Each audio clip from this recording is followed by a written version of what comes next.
Tes commandements, ô Éternel, sont une lampe. Que signifie cela? Ils illuminent mon sentier et me montrent quel chemin emprunter. Restez avec nous, donc jouissez de votre vie.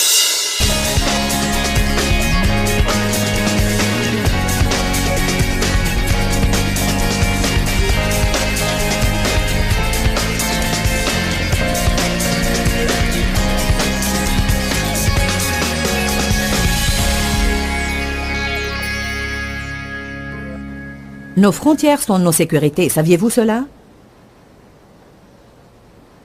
Nous avons des palissades autour de nos jardins et nous y faisons très attention.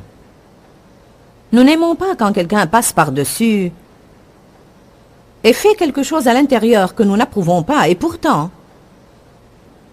nous n'avons pas de limites sur lesquelles nous sommes si à cheval dans nos propres vies. Nous laissons les gens amener tout leur bric-à-brac dans nos vies et les laissons faire un tas de choses devant lesquelles nous aurions plutôt dû marquer nos limites. Donc nous avons besoin de zones frontières dans les endroits où d'autres peuvent nous faire du mal, mais aussi afin de ne pas nous blesser nous-mêmes. Très souvent on parle de comment tout le monde nous blesse et on parle de ce que tout le monde nous fait, mais pour être honnête avec vous, nous sommes nos pires ennemis. Parlons maintenant de ce que chacun s'est fait à lui-même parce qu'il n'avait pas une limite. Je vais vous parler ce soir d'un sujet qui n'est pas vraiment populaire. Je ne parle pas seulement de sujets populaires, je parle à propos de ce que Dieu me dit de dire. Hébreux 12, 11 dit: sur le moment, une correction ne semble pas être un sujet de joie, mais plutôt une cause de tristesse et de peine. Mais plus tard, une autre traduction dit: par la suite, elle produit un fruit paisible de justice pour ceux qu'elle a formés. Une récolte de fruits, y compris la justice, en conformité à la volonté de Dieu, à ses plans, sa pensée et à ce qu'il fait, résultant d'une bonne conduite et d'une position juste devant Dieu. Et il continue, verset 12. C'est pourquoi redressez, relevez et revigorez vos mains abattues et languissantes, et fortifiez vos genoux faibles qui fléchissent. Relevez ces mains qui pendent. Relevez ces mains qui pendent. La discipline n'est pas aussi mauvaise qu'elle le paraît. Elle produira de bons résultats par la suite. Nous ne serons jamais très enthousiastes par le plus tard, parce que plus tard ne nous rendra jamais enthousiastes si nous n'adoptons pas la correcte attitude en ce qui concerne la discipline, ou si nous ne mettons pas en place des frontières justes et selon Dieu dans nos vies maintenant. Si nous n'avons pas de bonnes frontières, nous nous ferons du mal à nous-mêmes. Si nous n'avons pas de bonnes frontières, d'autres personnes interviendront et nous blesseront. Si nous ne respectons pas les frontières des autres, nous les blesserons. Allez donc. Si nous ne mettons pas en place et maintenons des frontières, le diable nous blessera. Nous devons avoir nos frontières, et ces frontières doivent comporter des portes que nous ouvrirons pour faire entrer le bon et sortir le mauvais. Par exemple, quand quelqu'un me blesse, ça ne me fera aucun bien de rester à l'intérieur de mon mur, décider à ne plus jamais en sortir et à n'y laisser entrer personne. Je veux juste m'asseoir à l'intérieur de mes murs avec ma peine. Eh bien non, j'ai besoin de rouvrir ma porte et j'ai besoin de pardonner à cette personne et j'ai besoin de demander à Dieu de m'aider et j'ai besoin de recevoir sa grâce. Quand je parle de frontières, je ne parle pas de murs. Je ne parle pas de se barricader derrière des murs, si bien que personne ne nous atteindra jamais, que personne ne nous blessera jamais. Mais nous parlons bien en réalité de frontières selon Dieu. Proverbe 6, verset 23. Ouvrez vos Bibles.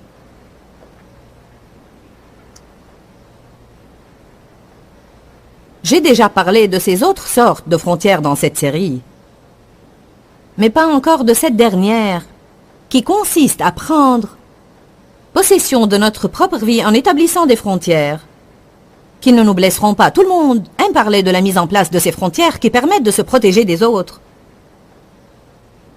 Mais dites-moi, que faisons-nous de toutes ces choses que nous nous faisons à nous-mêmes? Proverbe 6, verset 23 dit: car le commandement est une lampe, l'enseignement une lumière, Et les réprimandes éducatives sont le chemin de la vie. Le chemin de la vie, pas un chemin de vie, mais la discipline est le chemin de la vie. En d'autres termes, toute personne qui veut avoir la belle vie abondante que le Seigneur a pourvue doit apprendre comment s'auto-discipliner. Une des caractéristiques importantes dans la vie de toute personne est la capacité de s'autodiscipliner ou bien de se contrôler.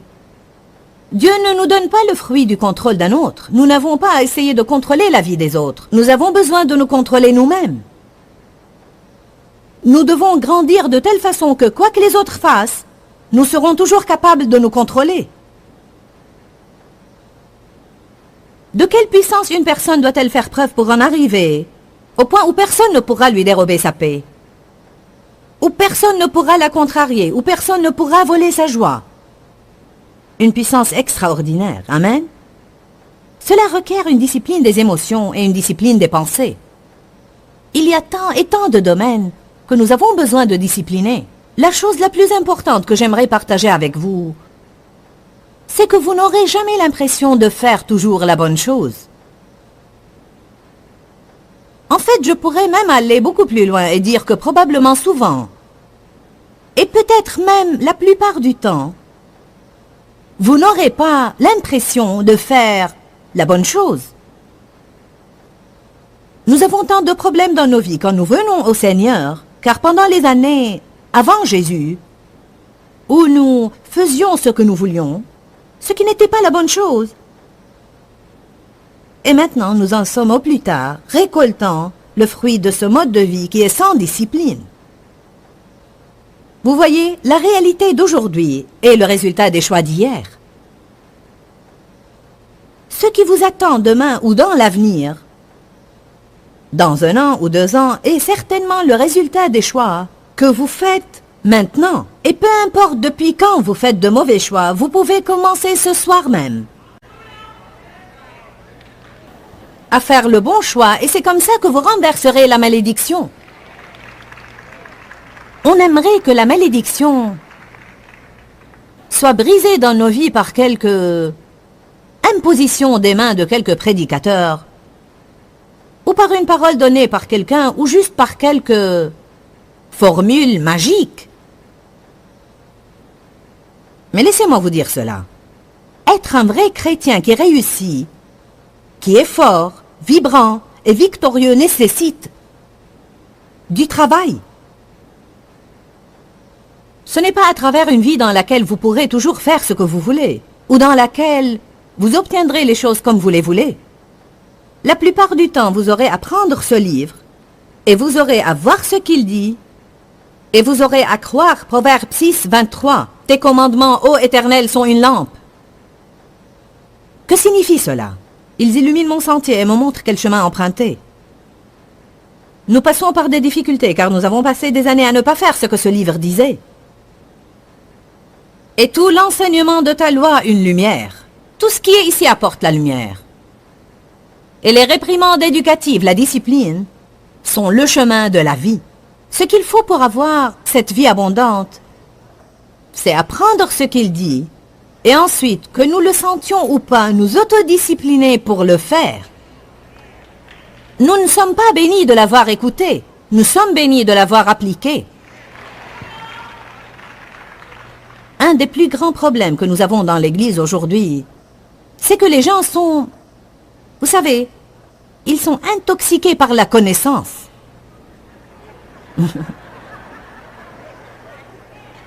Amen.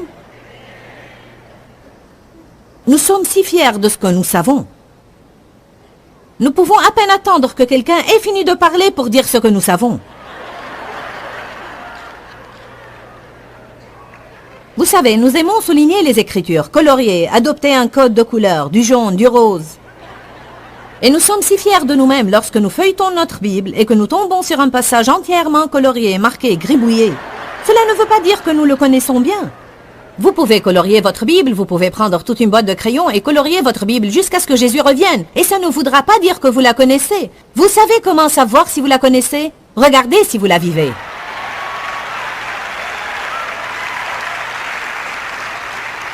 La Bible dit dans Jacques 1, ouvrons nos Bibles pour un instant.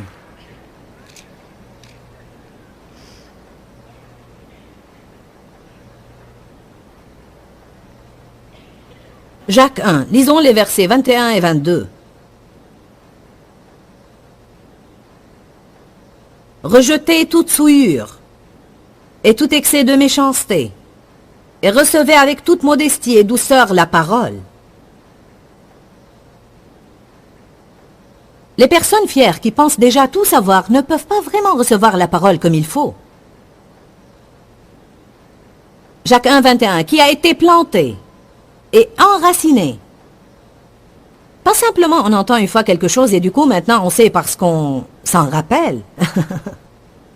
Mais une fois planté et enraciné, planté et enraciné, planté et enraciné, planté et enraciné, planté et enraciné. Dans vos cœurs, elle a la puissance de sauver vos âmes. Maintenant, le salut de votre âme est différent du salut initial que vous avez obtenu en recevant Jésus comme votre sauveur. Paul dit que nous devons travailler à notre salut avec crainte et tremblement. À la nouvelle naissance, Dieu fait quelque chose dans notre esprit. Votre esprit est le lieu où Dieu réside, et il a à nettoyer cet endroit à l'intérieur de nous avant qu'il ne puisse y vivre. Donc, au moment où une personne naît de nouveau, au plus profond de son esprit où Jésus-Christ vit, elle devient totalement juste, totalement complète. Elle obtient un cœur nouveau et un désir nouveau. Mais nous avons toujours l'âme et le corps. Et quand la Bible parle de la chair, elle parle de la combinaison de notre âme, qui est nos pensées, volontés, émotions, et de notre corps. Je répète, quand vous lisez le verset « Ne marchez pas selon la chair », où la chair s'oppose à l'esprit, comme cela est dit dans Galates 5, ils sont constamment l'un contre l'autre, ou opposés l'un à l'autre. Quand on reçoit le salut, on entre en fait directement en plein milieu d'une grande guerre. On devient un soldat de l'armée de Dieu. Et on est en guerre. Votre esprit se bat contre votre chair se bat contre votre esprit. Ils ne sont pas les mêmes. Ils veulent des choses différentes et essayent de nous conduire dans des directions différentes quotidiennement. C'est pour cela que Paul dit « Je meurs tous les jours ». Physiquement, nous ne pouvons mourir qu'une seule fois, donc il ne le pouvait pas. Il ne parlait pas d'une mort physique. Il parlait de mourir à lui-même. Il parlait du fait que chaque jour, je dois désirer non pas ce que ma chair veut. Je dois dire non. Savez-vous que non est un mot posant une frontière? Quand vous dites non au diable, c'est comme si vous lui dites « Hey, j'ai une frontière !» Quand vous dites non à une certaine personne qui veut vous empêcher de faire la volonté de Dieu, c'est comme lui dire « J'ai une frontière, ne la traverse pas !» Quand vous dites non à quelqu'un qui essaye de vous manipuler et de vous contrôler, et si vous savez que si vous cherchez à plaire aux hommes, vous ne plairez pas à Dieu, et que vous vous dites « Non, je ne veux pas faire ça, ce n'est pas la volonté de Dieu, je veux vous plaire, mais si je ne vous plais pas, c'est votre problème, je préfère plaire à Dieu. » Et quand vous vous dites non à vous-même, nous sommes tous très excités de dire non à toutes ces personnes qui essayent de franchir nos frontières et d'envahir nos vies. Et il nous est égal de prêcher à propos du fait de dire non au diable car c'est excitant. Mais quand nous parlons de nous dire non à nous-mêmes, ça fait mal. M-A-L.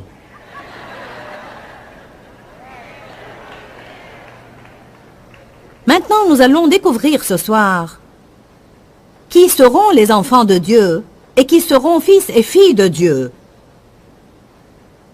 Parce qu'à la minute où vous êtes nés de nouveau, vous êtes devenus enfants de Dieu. Mais votre héritage est entre les mains d'un administrateur qui veille dessus, qui est le Saint-Esprit. Et votre héritage ne vous est remis qu'à partir du moment où vous grandissez. Pour cela, tant de chrétiens sont confus à propos de ce qui concerne cet héritage et de ce qui est à eux. Ce qu'on leur prêche, c'est que ceci est leur en Jésus et qu'ils ont ceci et qu'ils doivent prospérer et qu'ils doivent être en bonne santé et réussir et qu'ils doivent faire ceci et cela et ceci et cela et ceci et cela. Bien, cela est vrai, c'est la volonté de Dieu pour nous. C'est la terre promise. C'est notre héritage. Jésus a acheté cela pour nous. Nous n'avons pas à le gagner ou à le mériter. Il l'a acheté, il a payé pour ça. C'est signé, scellé et livré. Le paquet est là et il nous attend. Bien-aimé, je souhaite que tu prospères à tous égards et que tu sois en bonne santé, comme prospère ton âme. Romains 12 parle du plan merveilleux que Dieu a pour nos vies, mais il est dit que personne ne pourra en profiter avant un renouvellement total de ses pensées. Donc, mes pensées font partie de mon âme. Si je veux que mon âme soit sauvée, comme cela est dit dans Jacques 1, verset 21, si je veux que mon âme soit sauvée, je dois apprendre à penser différemment. Et si je commence à penser différemment, alors il faudra que je pose quelques frontières autour de mes pensées, et je ne pourrai pas prendre en considération ce que Satan me mettra dans la tête.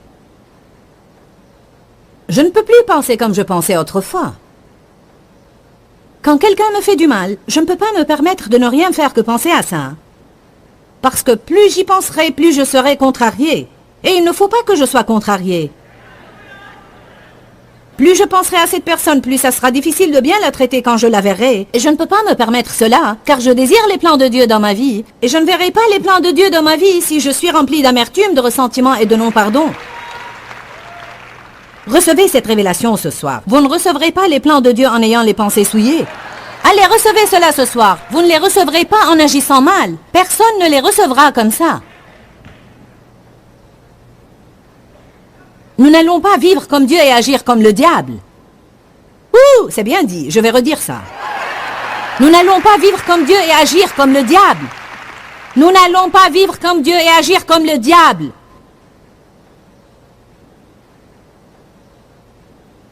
Que veut dire résister au diable? Ça veut dire résister au fait d'agir comme lui. Et pas seulement de résister à toutes les petites choses qui se présentent. Il n'y a pas cette promesse dans la Bible. Tu ne passeras pas par des temps difficiles. Amen. Oh Jésus. Qui est toujours content d'être là ce soir? Donc, si nous laissons cette parole être plantée et enracinée dans nos âmes et dans nos cœurs, elle aura alors la puissance de sauver nos âmes. Pourquoi? Parce que la parole devient si enracinée en nous qu'elle commence à mettre notre comportement à l'épreuve. C'est de là que la guerre commence, parce que certaines choses que nous avions l'habitude de faire ne nous dérangeaient pas du tout. Elles ne nous condamnaient pas. Nous ne sentions rien quand nous les faisions. Rester furieux contre quelqu'un, lui en vouloir pour 4 jours et penser il le mérite. Béni soit Dieu, je vais te donner une bonne leçon. Mais après, vous lisez dans la parole de Dieu à propos du fait de pardonner à ses ennemis et de se débarrasser de cette rancune. Essayez de lire Matthieu 18 qui parle de toutes les choses pour lesquelles Dieu nous a pardonné. Comment serait-il possible après cela de garder encore une petite chose contre quelqu'un? Vous étudiez ce domaine en long et en large pendant plusieurs années et maintenant, tout à coup, essayez juste de rester furieux contre quelqu'un 1 heure. Et qui sera misérable? Vous, bien sûr. Amen. Parce que tout croyant, à la minute où il s'écarte vraiment de la volonté de Dieu, à cause qu'il ne s'est pas entouré de frontières solides et selon Dieu, à la minute où il fait cela, il est misérable. Je parlais à quelqu'un l'autre jour, un jeune croyant qui s'était laissé entraîner dans le péché et qui faisait des choses qu'il n'aurait pas dû faire et qui a continué pour un temps, tout en continuant parfois de se rendre à l'église. Et il m'a dit, j'en suis finalement arrivé au point où je me suis enfermé pour 3 jours avec Dieu et j'ai dit, je ne peux plus vivre et être à ce point misérable. Je ne peux plus être à ce point misérable. Il m'a dit, quoi que je fasse, je ne ferai plus jamais cela parce que je ne supporterai pas de nouveau d'être à ce point misérable. Vous savez quoi? C'est exactement ce qui brise la plupart d'entre nous. C'est comme si nous continuons à faire les bêtises que nous avions l'habitude de faire. Mais maintenant, cela nous rend misérables, si atrocement misérables que nous ne sommes pas capables de le supporter. Alors nous commençons à faire ce qui est bon, afin de pouvoir continuer à vivre avec nous-mêmes. Amen. Allez, je prêche bien ce soir.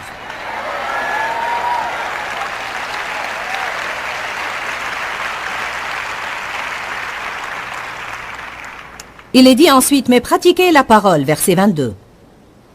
Obéissez à la parole et ne l'écoutez pas seulement en vous abusant et vous décevant vous-même par de faux raisonnements qui sont opposés à la vérité. Je vous dis, j'aime beaucoup ce verset. Je veux dire, j'ai étudié cela, étudié, parce que... En fait, quel est notre problème quand nous savons ce qui est juste, mais nous ne le faisons pas? Je veux dire, quoi de plus pouvez-vous faire à quelqu'un? Si une personne sait faire ce qui est juste, mais elle ne le fait pas, attention, personne ne peut venir faire à ma place ce qui est juste. Personne ne peut venir faire ce qui est juste à votre place. Et c'est pourquoi on peut aider les personnes jusqu'à un certain point, mais ensuite on doit simplement se retirer pour voir ce qu'elles vont faire. Parce que si elles ne font pas les bons choix, peu importera le temps que vous aurez prêché, le temps passé à prier pour elles, peu importe le nombre de fois où vous les aurez fait sortir de la misère, si elles ne commencent pas à faire les bons choix, elles ne réussiront jamais. Peu importe le nombre de gens victorieux que vous aurez autour de vous, vous devez faire les bons choix. Bien, gloire à Dieu, nous avons parlé de comment être le propriétaire de notre vie. Et je n'entends pas par là que vous viviez d'une manière démesurée, que vous fassiez toujours tout ce que vous voulez sans vous soucier de ce qu'en pense Dieu ou quelqu'un d'autre. Mais je parle du fait de mettre en place des frontières dans nos vies. Plus précisément, des frontières montrées par le Saint-Esprit, afin de ne pas laisser les autres régenter ou diriger nos vies et tirer avantage de nous, parce que vraiment cela nous empêche de grandir spirituellement. Dieu désire que nous grandissions et que nous ayons une maturité spirituelle dans nos vies. J'ai une parole entendue pour vous. J'aimerais que vous lisiez un passage de Jacques. Je crois que certains d'entre vous en ont spécifiquement besoin aujourd'hui. Il dit, « Mais il faut que la patience accomplisse une œuvre parfaite, afin que vous soyez parfait, accompli, irréprochable, sans aucun défaut, et qu'il ne vous manque rien, absolument rien. » La Bible nous enseigne que si nous laissons la patience travailler de façon parfaite en nous, nous deviendrons des personnes satisfaites et nous n'aurons pas tout le temps l'impression qu'il y a quelque chose d'autre que nous voulons. Nous n'allons pas avoir à l'intérieur de nous ce sentiment d'impatience. Quand, Seigneur, quand cela arrivera? Peu importe ce par quoi vous passez maintenant dans vos vies, c'est pour un but. Et cela fait un bon travail en vous.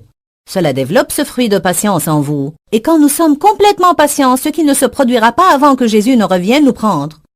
Mais nous sommes en route, gloire à Dieu. Quand nous sommes complètement patients, alors nous serons ni plus ni moins le genre de personne que rien n'ébranle, car totalement satisfaite par ce qui se passe dans notre moment présent. Je vous aime et je suis impatiente de partager à nouveau avec vous la parole de Dieu, alors que nous serons ensemble prochainement. Que Dieu vous bénisse. Dis-leur que je les aime.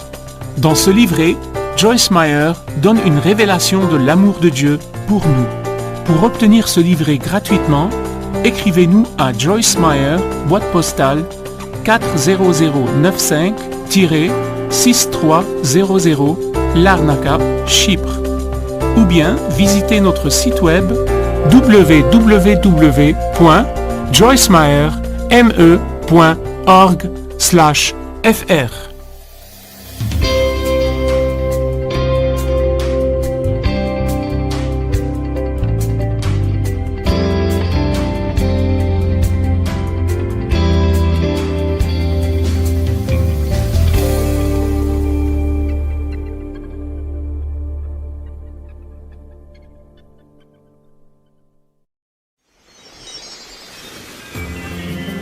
La discipline n'est pas votre maître, ce n'est pas quelque chose pour vous régenter, ce n'est pas une loi. Mais la discipline est un instrument que Dieu met dans vos mains pour vous aider à arriver là où vous le voulez. Mais vous n'arriverez jamais sans vous servir de cet instrument qu'est la discipline. Restez avec nous dans Jouissez de votre vie.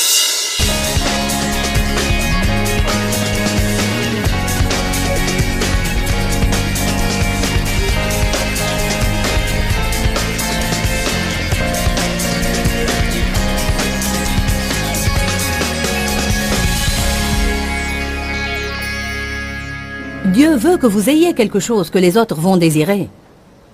Il ne veut pas que vous soyez comme tout le monde. Impossible à différencier, excepté par le fait que vous alliez à l'église le dimanche.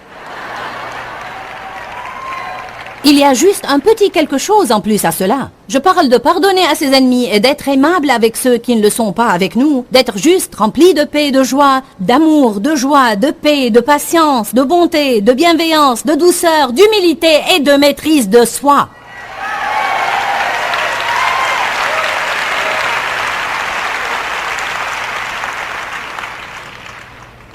Nous avons besoin de limites. Elles nous évitent une mauvaise vie. Proverbe 7 parle de la femme de mauvaise vie. Ceci est intéressant car il est écrit « Mon fils, ne suis pas une telle femme. » Évite-la parce qu'elle volera ta vie. Vous savez, on comprend cela littéralement. Quelqu'un qui attire et tente quelqu'un d'autre pour commettre un péché sexuel, et peut-être qu'il s'agit bien de cela dans les Écritures. Mais Dieu m'a montré un jour que même cette femme-là n'était pas perdue dans ce seul domaine de sa vie. D'habitude, quand quelqu'un a un problème dans un domaine de sa vie, c'est parce qu'il a beaucoup d'autres gros problèmes dans d'autres domaines de sa vie. Pratiquement toujours, quand vous rencontrez quelqu'un qui a vraiment de gros problèmes financiers, je veux dire, et je ne parle pas uniquement d'une personne qui se débat dans le domaine financier, mais je parle de gens qui ne peuvent absolument pas s'en sortir avec leur argent. Et peu importe ce qu'ils font et combien ils ont, ils ne s'en sortiront pas correctement. Ils ne savent pas gérer leur argent, car ils ne comprennent pas qu'on ne peut pas dépenser plus que ce qu'on a. Certaines personnes, à la fin de leur vie, n'ont toujours pas compris cela. Vous savez quoi? Aussi longtemps que vous continuerez sur la même route, vous vous retrouverez à la même destination. Et si vous prenez ce chemin et vous n'êtes pas content de là où vous arrivez, comme il est stupide de revenir par cette même route et de la reprendre de nouveau, pensant qu'à la fin vous arriverez cette fois à un autre endroit.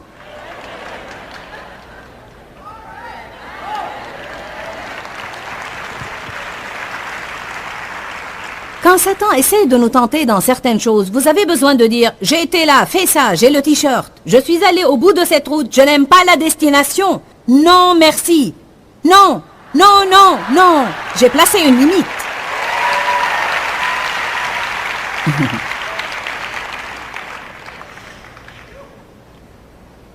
Une limite indique « Je vais aller jusqu'ici, mais pas plus loin.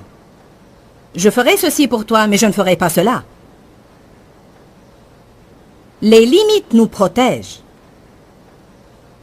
Il est impossible d'être une personne intègre sans limites. Nous ne ferons jamais automatiquement ce qui est juste tout le temps. Parfois, vous pouvez le sentir. Un jour, j'ai envie d'être gentil avec quelqu'un, et le jour suivant, j'ai envie de lui donner une gifle. Il y a des jours, vous savez, il pourrait arriver que vous ayez envie de nettoyer votre maison et de faire le repas pour toute la famille, et les 3 jours d'après, vous pourriez ne pas en avoir envie.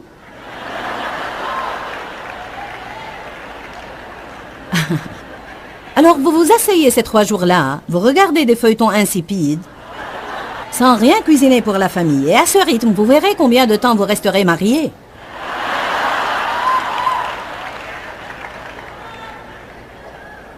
Vous savez, la vie consiste à faire des tas de choses que nous ne voulons pas faire. Tous les jours de ma vie, je fais des choses que je ne veux pas faire. Amen? La discipline n'est pas votre ennemi. C'est une amie. Beaucoup de gens, quand vous leur parlez de discipline, sont « Ah, la discipline ». Nous avons une mauvaise attitude concernant la discipline. La discipline n'est pas votre maître. Ce n'est pas quelque chose pour vous régenter. Ce n'est pas une loi. Mais la discipline est un instrument que Dieu met dans vos mains pour vous aider à arriver là où vous le voulez. Mais vous n'arriverez jamais sans vous servir de cet instrument qu'est la discipline. C'est triste à dire, mais nous avons une chair. Et notre chair porte en elle le principe du péché. Paul n'a pas dit que le péché était mort, il a dit « Je suis mort au péché ». L'homme intérieur, l'homme né de nouveau, ne voulait plus, ou bien n'avait plus aucun désir désormais de péché, mais le péché était toujours bel et bien vivant. Me comprenez-vous? Qu'a dit Paul dans Romains 7? Il a dit « Quel est mon problème? Les choses que je ne veux pas faire, je finis par les faire, et celles que je veux faire, je ne les fais jamais. » Je ne me comprends pas du tout, dit-il. Si je ne veux pas faire ça, pourquoi suis-je en train de le faire? Si je veux faire ce qui est juste, pourquoi ne le puis-je pas? Parce qu'il dit, je prévois de faire ce qui est bon, et ensuite, quand j'essaye, quelque chose dans ma chair s'oppose à moi, et m'empêche tout le temps de le faire. Donc cela prend du temps de développer de nouvelles habitudes. Nous apprenons à marcher. Les enfants doivent apprendre à marcher. Nous apprenons à marcher la vie chrétienne. Nous apprenons à parler la vie chrétienne, pour ainsi dire. Paul a dit aux Corinthiens, il a dit, « Vous êtes encore des bébés, je ne peux vous donner aucune viande, mais du lait seulement. » Savez-vous ce que dit la Bible amplifiée? Elle dit, « Vous êtes immatures, incapables encore de parler. » J'ai toujours pensé que c'était drôle. Il est en train de dire à ces adultes, « Vous ne savez pas parler. » Parce qu'il y a une façon pour les chrétiens de parler et une façon pour les non-chrétiens de parler. Puisque nous allons parler à propos de choses perdues, corrompues, pourquoi ne pas parler de la bouche? Je pensais que ce serait un bon point de départ. N'avez-vous jamais dit à propos de quelqu'un, il ne sait pas tenir sa langue? Que signifie cela, une bouche non disciplinée? J'ai lu ceci dans un livre récemment. Les gens ont besoin d'apprendre à parler d'une façon nette. Vous devez penser à cela. Les gens ont besoin d'apprendre à parler net. Vous recevez votre salaire brut, et puis vous avez ce tas de choses retirées. Puis vous recevez le montant net du chèque. Bien, on a besoin d'apprendre à parler net au lieu de parler brut.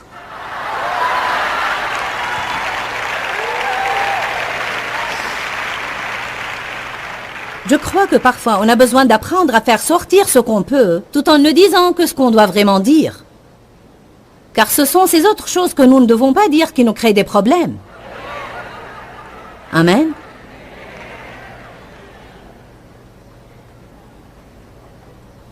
Apprenez à parler net et les gens ne se lasseront pas de vous écouter. Possédez vos mots. Il y a de la puissance dans les mots.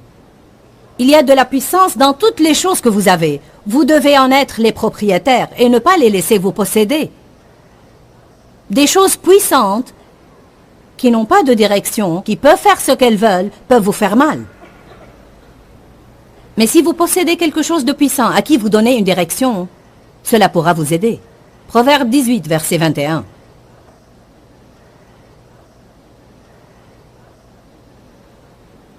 La mort et la vie sont au pouvoir de la langue. Combien plus de puissance pourrions-nous obtenir? Comprenons-nous réellement bien cela, la mort et la vie? La mort et la vie. Ce n'est pas simplement un très bien bon sujet. La mort et la vie sont au pouvoir de la langue. Et celui qui aime sa langue en mangera les fruits, soit pour la vie, soit pour la mort. Donc, qu'est-ce qu'il dit? Si je parle mort, je mangerai mort. Quand nous faisons des commérages et calomnions contre quelqu'un, nous parlons mort, nous aurons à manger de cela.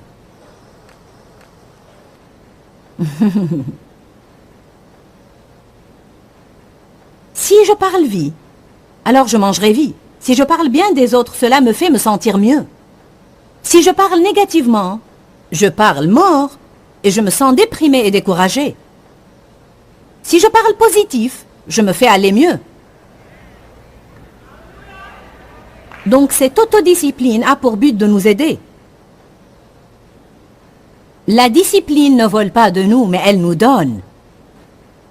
Elle nous donne ce que nous voulons. Elle nous donne ce que Dieu a dit que nous pouvons avoir. Établissez des frontières et ne laissez pas les choses suivantes y entrer. Commérage, sarcasme et grossièreté. En quoi ça consiste? Être drôle d'une manière vulgaire. Flatterie non sincère. Dire des choses aux gens dans le but d'obtenir quelque chose d'eux. Menaces. Paroles négatives, etc., etc., etc., etc. Nous devons retirer ces choses de nos conversations afin qu'elles ne soient plus brutes mais nettes. Proverbe 10, verset 19. Avec beaucoup de paroles, on ne manque pas de péché. Mais celui qui retient ses lèvres est un homme de bon sens. En d'autres termes, les gens qui parlent beaucoup s'attirent toujours des ennuis. J'en suis témoin.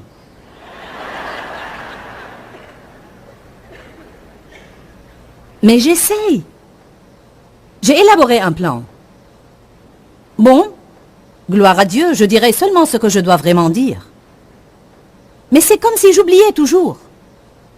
Ensuite, je recommence à parler. Qui sait de quoi je parle? Vous êtes d'accord? Je ne suis pas en train de suggérer de ne jamais rien nous dire les uns aux autres. Nous devons avoir des conversations. Mais on parle juste pour parler. C'est simplement que nous aimons nous entendre.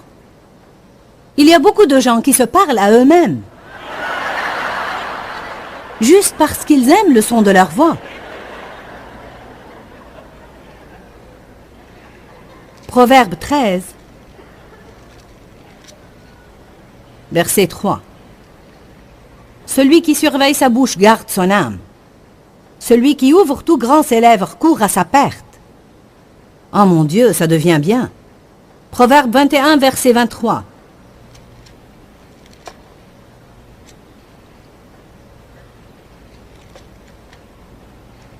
Celui qui garde sa bouche et sa langue garde son âme de la détresse.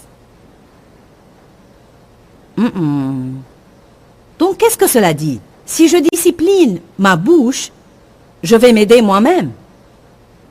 Je ne me fais pas du mal quand je me discipline. La discipline peut faire mal. Parce que quand je discipline ma bouche, je ne peux pas dire tout ce dont j'ai envie. Ou peut-être que des personnes prendront part à une conversation dans laquelle j'aimerais bien me trouver, mais que j'éviterai afin de ne pas entrer dans une tentation qui me créerait des ennuis. Amen.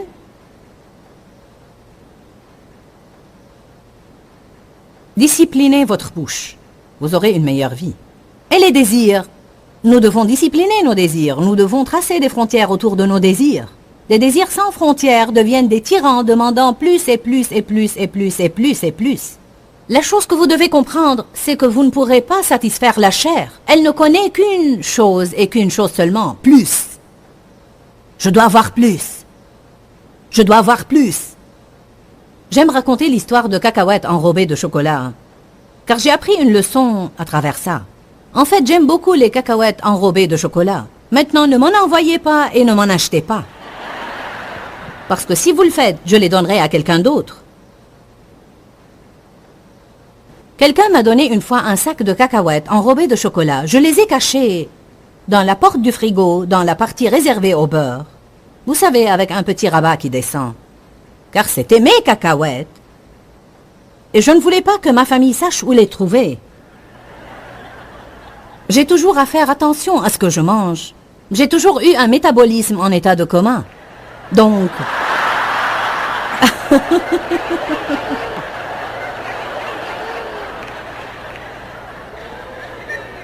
Je parlais à un docteur qui m'a dit... Vous avez un métabolisme ralenti. J'ai dit non, il est dans le coma. Vous voyez, je ne peux pas manger ce que je veux et garder la même taille. J'aurais aimé, mais je ne peux pas. Pourquoi? Il n'y a que peu de gens qui le peuvent. Qui a réalisé qu'il ne pouvait pas manger tout ce qu'il voulait, quand il voulait, et tout en ayant la taille qu'il voulait? Vous pouvez faire soit l'un, soit l'autre. Vous pouvez manger tout ce que vous voulez, mais vous grossirez plus que vous ne voudrez. Donc, nous avons déjà suivi cette route. Combien de fois ai-je perdu du poids? Ensuite, je recommence à manger ce que j'aime. Des pâtes, du maïs avec du beurre dessus. Des pâtes, pâtes. J'adore les nouilles. J'ai grandi avec des nouilles et je pourrais manger des nouilles tous les jours de ma vie. Mais je suis déjà arrivé au bout de cette route et j'en reviens toujours au même point. En quoi cela aidera-t-il quelqu'un qui continue toujours à prendre la même route de penser qu'il arrivera à une destination différente? J'aimerais des personnes futées ce soir qui comprennent bien et qui saisissent où je veux en arriver. Amen. Arrivons-en à quelque chose avec ceci ce soir. Donc j'avais ces cacahuètes dans cette petite porte du frigo et je me disais, bien tous les soirs après le dîner, je mangerai une seule cacahuète. Comment une cacahuète pourrait-elle nuire? D'accord. Donc, 2, 3, 4 nuits, une cacahuète. C'était bien. Ensuite, c'était 2 cacahuètes. Et là, ma chère disait, je veux 2 cacahuètes. Je ne suis pas satisfaite. Je veux dire, ma chère était contente d'une seule cacahuète. Les 3 premiers jours, car je n'en avais pas eu depuis longtemps. Mais parce que je lui en avais donné, elle demandait plus. Vous êtes avec moi ce soir? Ensuite, rapidement, ça a été 3 cacahuètes, 4 cacahuètes. La moitié d'un sac de cacahuètes. Va au supermarché et donne-moi plus de cacahuètes. Je réclame des cacahuètes dans la portière du frigo d'ici jusqu'à la fin de la vie. Ensuite, pas seulement après le dîner, mais également après le déjeuner. Je voulais des cacahuètes. Ensuite, j'en suis arrivé au point de m'en empiffrer. Si bien que je ne désirais plus manger autre chose et ma chair continuait. Donne-moi mes cacahuètes. Quelqu'un comprend-il cela?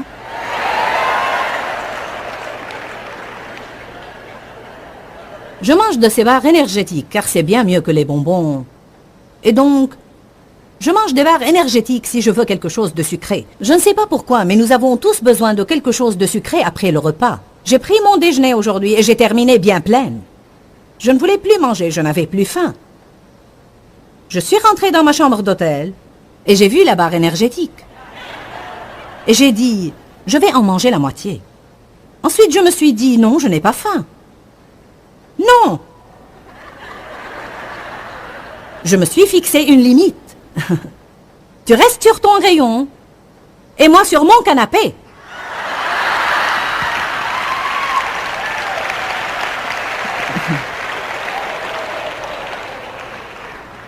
Parlez parfois à de telles choses. Vous dites non, je ne vais pas vous manger.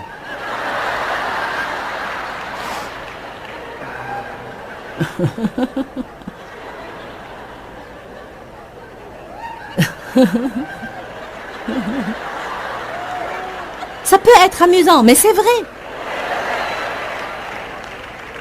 Vous dites en quoi cela a rapport avec la Bible? En tout. Parce que Jésus veut entrer dans chaque domaine de vos vies. Pouvez-vous une fois et pour toutes faire sortir Jésus de cette petite boîte du dimanche matin où vous l'avez enfermé, afin qu'il ait accès au lundi, mardi, mercredi, jeudi, vendredi, samedi et dimanche?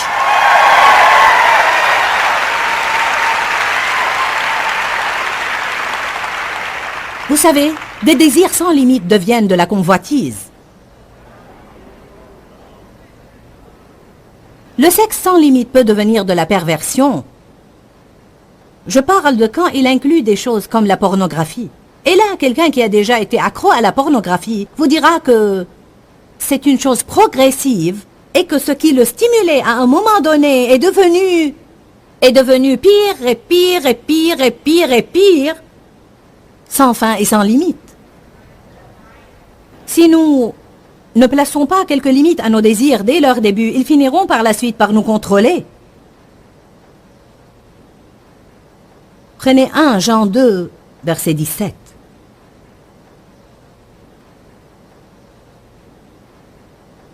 Quand nous pensons à la convoitise, nous pensons presque toujours au désir sexuel, mais vous pouvez convoiter n'importe quoi. Et le monde passe et disparaît. C'est quelque chose que nous devons garder en tête. Le monde passe et disparaît, et sa convoitise aussi. Les désirs passionnés, l'envie disparaissent aussi. Mais celui qui fait la volonté de Dieu et met à exécution son plan durant sa vie demeure éternellement. Vous savez, toutes ces choses dans le monde devant lesquelles nous plions le genou pour un temps ne resteront pas. Bien, gloire à Dieu, nous avons parlé de comment être le propriétaire de notre vie. Et je n'entends pas par là que vous viviez d'une manière démesurée, que vous fassiez toujours tout ce que vous voulez sans vous soucier de ce qu'en pense Dieu ou quelqu'un d'autre. Mais je parle du fait de mettre en place des frontières dans nos vies. Plus précisément, des frontières montrées par le Saint-Esprit, afin de ne pas laisser les autres régenter ou diriger nos vies et tirer avantage de nous, parce que vraiment cela nous empêche de grandir spirituellement. Dieu désire que nous grandissions et que nous ayons une maturité spirituelle dans nos vies. J'ai une parole entendue pour vous. J'aimerais que vous lisiez un passage de Jacques. Je crois que certains d'entre vous en ont spécifiquement besoin aujourd'hui. Il dit « Mais il faut que la patience accomplisse une œuvre parfaite, afin que vous soyez parfait, accompli, irréprochable, sans aucun défaut, et qu'il ne vous manque rien, absolument rien. » La Bible nous enseigne que si nous laissons la patience travailler de façon parfaite en nous, nous deviendrons des personnes satisfaites et nous n'aurons pas tout le temps l'impression qu'il y a quelque chose d'autre que nous voulons. Nous n'allons pas avoir à l'intérieur de nous ce sentiment d'impatience. Quand, Seigneur, quand cela arrivera? Peu importe ce par quoi vous passez maintenant dans vos vies, c'est pour un but. Et cela fait un bon travail en vous. Cela développe ce fruit de patience en vous. Et quand nous sommes complètement patients, ce qui ne se produira pas avant que Jésus ne revienne nous prendre. Mais nous sommes en route, gloire à Dieu. Quand nous sommes complètement patients, alors nous serons ni plus ni moins le genre de personnes que rien n'ébranle, car totalement satisfaites par ce qui se passe dans notre moment présent. Je vous aime et je suis impatiente de partager à nouveau avec vous la parole de Dieu, alors que nous serons ensemble prochainement. Que Dieu vous bénisse. Dis-leur que je les aime. Dans ce livret, Joyce Meyer donne une révélation de l'amour de Dieu pour nous. Pour obtenir ce livret gratuitement, écrivez-nous à Joyce Meyer, boîte postale 40095-6300, Larnaca, Chypre. Ou bien visitez notre site web www.joycemeyer.org/fr.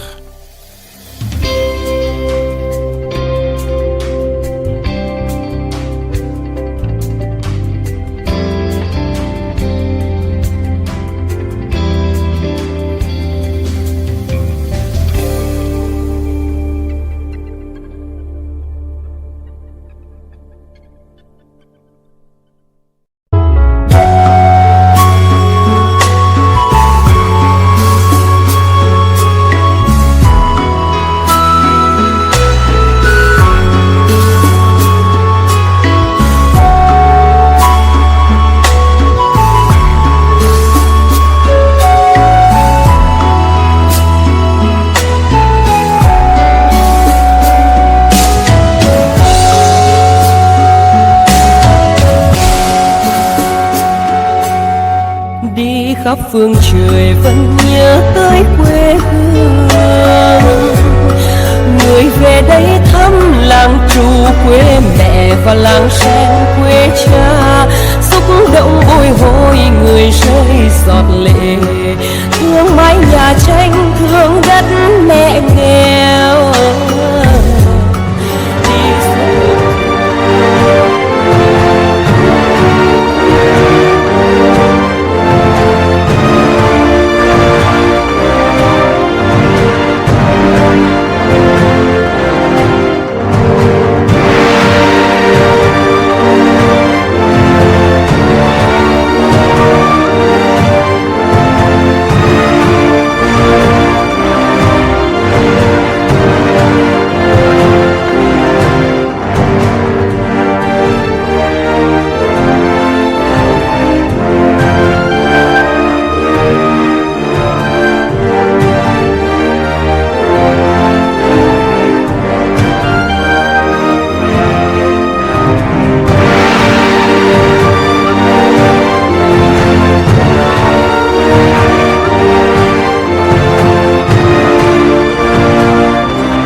Amen.